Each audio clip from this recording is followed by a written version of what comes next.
Real saints are very simple people. There is a story, a beautiful story. In Russia, there were three Russian farmers, and they had become very famous in Russia. People had great faith in these three men. They called them saints. The highest priest of the country heard about these three saints and was very disturbed. Obviously, because people were not coming to him, people were going to those three saints, and he had not even heard their names. And how could they be saints? Because in Christianity, a saint is a saint only when the church recognizes him as a saint.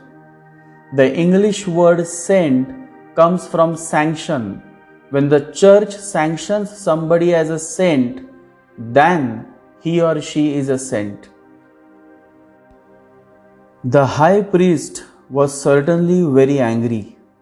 He took a boat because those three saints used to live on the far side of a lake.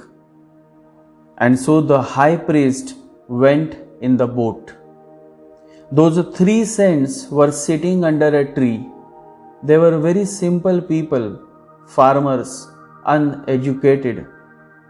They touched the feet of the high priest, and the high priest was very happy.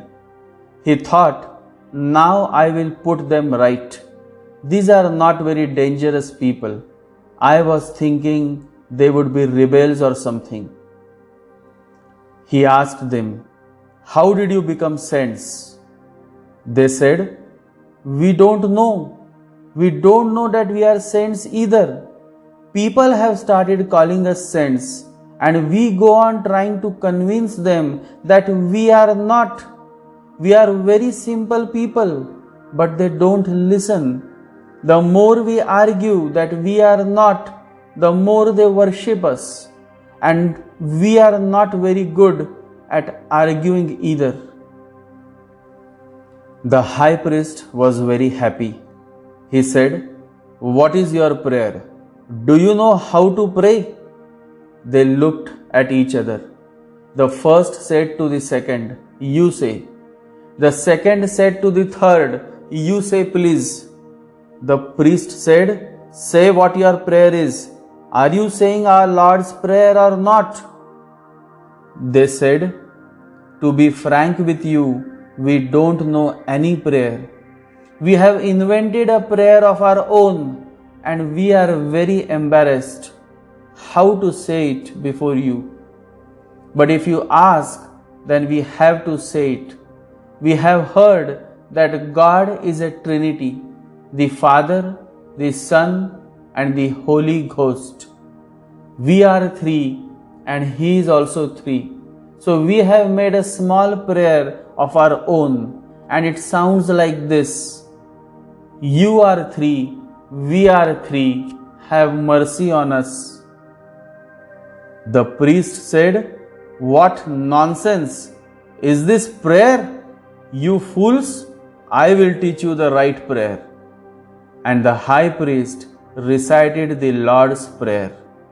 And those three poor people said, please repeat it once more because we are uneducated, we may forget. He repeated it, and they asked, once more, we are three, repeat it at least 3 times, please. So he repeated it again, and then very happy, satisfied, he went back in his boat. Just in the middle of the lake, he was surprised. His boatman was surprised. Those 3 poor people were coming running on the water, and they said, wait, please, one more time, we have forgotten the prayer. Now it was the turn of the priest to touch their feet. And he said, forget what I have said to you. Your prayer has been heard. My prayer has not been heard yet. You continue as you are continuing. I was utterly wrong to say anything to you. Forgive me. Such a wonderful story from a man who is regarded as one of the greatest authors of all time, Leo Tolstoy. Prayer is a state of simplicity. It is not of words but of silence.